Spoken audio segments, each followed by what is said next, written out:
Raise your fist in the air. Okay. Raise your fist in the air. Raise your fist in the air. Raise your fist in the air. Raise your fist in the air. All right. Raise your fist in the air. Raise your fist in the air. Raise your fist in the air.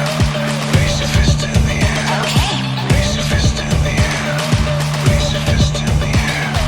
Raise your fist in the air. There's no answer on my face.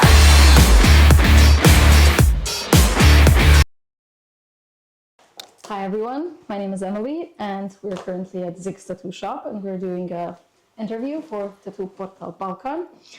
And today I have the privilege of speaking to someone who's truly remarkable, a woman whose body is not only a canvas, but a statement and a story and a world record. So welcome, Neska. Thank you, Emily. You are the most tattooed woman in the world as recognized by the Guinness World Records. So you had an interesting journey, and today we're going to explore that beyond just the ink. So for the beginning, before we dive in, would you like to briefly introduce yourself and tell us a bit more about yourself? I'm Neska Fuerzina. I'm from the United States, and I guess we'll get to the rest of it in the interview. Yeah, sure. What brings you to Sarajevo? I had visited other places in the region years before, so I wanted to experience here and another country. And try Bosnian pie. Makes sense. That's a good reason to come. Yeah. And how do you like it so far? I really like it. It's really beautiful here. I really love how close the nature is to the city, so very grateful for that. Have you had any issues here? Any uncomfortable situations? I mean, I've had my membership revoked at a gym for how I looked. Oh, damn, how did that happen? They said they were too full, but it was after the manager saw how I looked. So, and then in some places, people will refuse service, in pharmacies or stores. So, Okay, I mean, small things. Small things, I guess. So it's a mix of good and bad, I hope. I mean, it could be like that everywhere with how I look. So it's not really exceptionally different in that way. Just, I never know what to expect with any country I go to, maybe how people will react. Yeah, makes sense. So I wanted to ask you about how you got into this. When was your first tattoo? A little bit of your life story, I guess. Okay, I got my first tattoo when I was 21. So I was still in the military at that time. And so things were more restricted with what I could get. And the first one I got was small, but then I instantly knew I loved it. So then my second one was my entire side, and my third one was even bigger. So I just fell in love with it really quickly, and I've just never stopped. So did you, with those first few tattoos, did you know that it's going to get like this? I didn't know then, especially still being in the military, I couldn't have imagined as much visibility. But I mean, I did my whole body underneath my clothes before doing more visible tattoos. And then I definitely had periods where I thought, am I okay with being more visible and how people might react? And I recognized I wasn't done. So that I was just okay to see what the consequences would be, because I wanted to keep going. But what was the inspo? How did you decide to continue on beyond the... I think it was just a real love and passion for tattooing and the industry. So just never wanted to stop. And I never really ran out of ideas. I've always just had more ideas than I have space for, I guess. Yeah, so you still have some inspo, I guess. I have plenty more inspiration.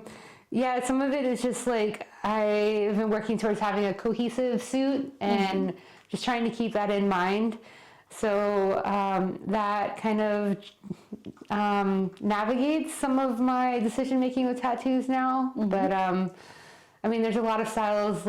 If I would start all over again, I would get completely different suit all over again. So you would change things, but not out of disliking what I have, just out of liking so much that there is now. When I started, there were less artists designing entire suits at the time, and now a lot more artists are doing that, and it's really inspiring. Yeah. So there's, but you still have some spots that you can get done. So. I mean, it's just layers upon layers at this point. So I mean, you can always go to layer 5. Yeah, I mean, yeah.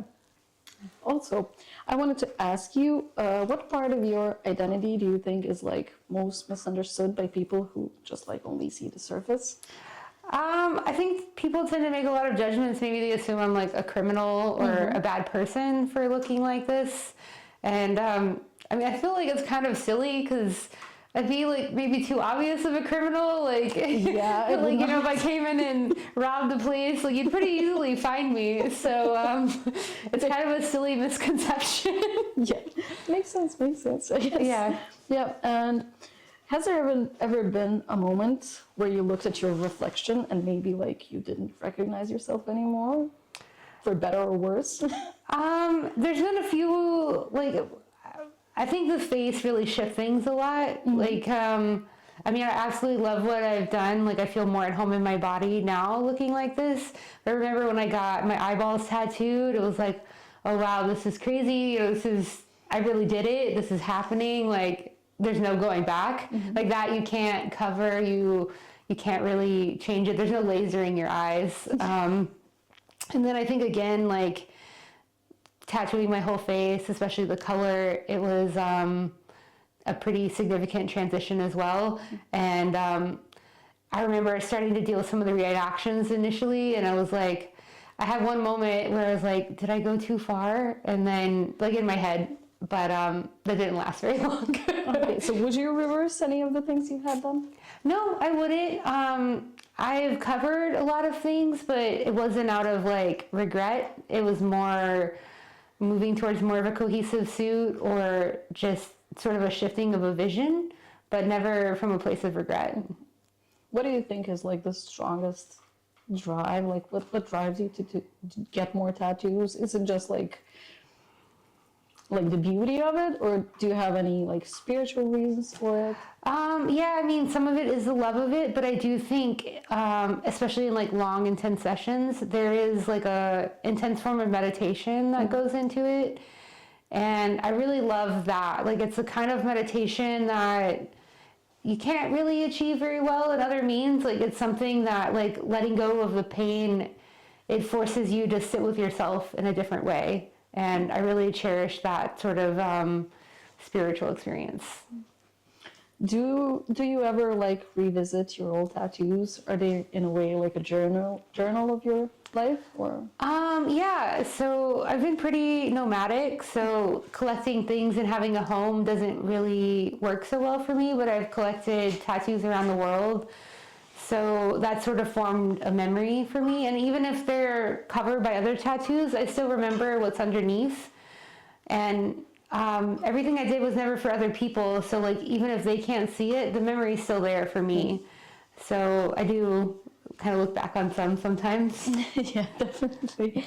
And how do you think that will change with age, like the view of your body art? Is that something that, like the aging process, is it something you embrace or resist a bit? Is it connected to the tattoos? I mean, I don't really feel like I resist it. If anything, most people tend to think I'm younger than I am. And, you know, people pay all this money for microneedling, but it came free with the tattoos. So Made your skin look perfect. yeah, and like I'm not gonna have age spots or varicose veins. So like this is all a plus. Yeah, it's a nice side. What does permanence mean to you, especially in a world where everything is now like so fluent and so fast? Does this represent like something that grounds you a bit? I mean, I think there's a degree of grounding in the sense that like I've sort of created this home in my body that I've carefully curated, but also at the same time recognizing like it's impermanent too. Like I could be in an accident and a lot of the tattoos would be gone by scarring, or you never know, or I could cover everything and change it again. There's even lasering. I mean, I've never been drawn to laser tattoo removal, but I don't think having these so-called permanent modifications roots me anymore in the sense of permanence in it. Because even with a lot of the implants I have, which is a little bit of a digression, but some of those I've had to take it out. So a lot of things aren't permanent in life. Are there any body mods that you don't have but would like to have? Is there anything like left? You mean like that I've never tried Yeah, that before? you've never tried. I mean, I'm trying to think. I've tried a lot of things. I can't think of something like, some of the like nose removal things that doesn't appeal to me as much aesthetically. It's not out of like fear of it or anything, but I mean, I've removed parts of my ear and other parts, and so I mean, I've sort of conquered that fear or even done some of those things myself. But I can't think of any like line out of fear or something that I really want to try that I haven't yet. We're gonna make a short break. Okay. Okay. Honestly. Okay. Because you wrote those. Oh, okay. No, we're good. Okay. Okay, let's continue. So, do you feel more protected by your tattoos, or do you feel like you're more exposed because of them? So, like I mentioned, I do feel more at home in my body, but I've definitely noticed, like, going out in public, I used to be a lot more introverted, and I have to interact with people a lot more than I used to. So, sometimes it's like sort of, maybe I need more alone time, or sort of have to prepare myself for what I might deal with going out in public. So it's kind of a mixed bag, I would say. Do you have any stories of like bad experiences, like some bad reactions to your looks? I mean, it's all kinds of stuff, like some places it's like I'm incessantly asked for selfies. Sometimes I'm laughed at. Sometimes the police think I have drugs or weapons. So like it could be any number of things. I recognize my appearance can be quite polarizing. So, sometimes people are like saying prayers or so it's all kinds of reactions. I never really know. And sometimes that can have an energetic toll, and sometimes I can tune it out easily. I'm still human, so sometimes I'm more susceptible than others. Yeah, I was just about to ask, like, how does it affect you mentally? Do you sometimes do you have bad reactions to people?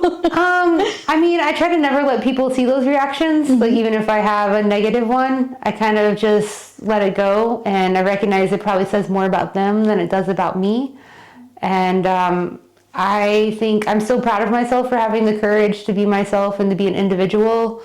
And at the same time, I recognize that takes some strength. So I know it's not everyone's path, but it's mine. Yeah, definitely.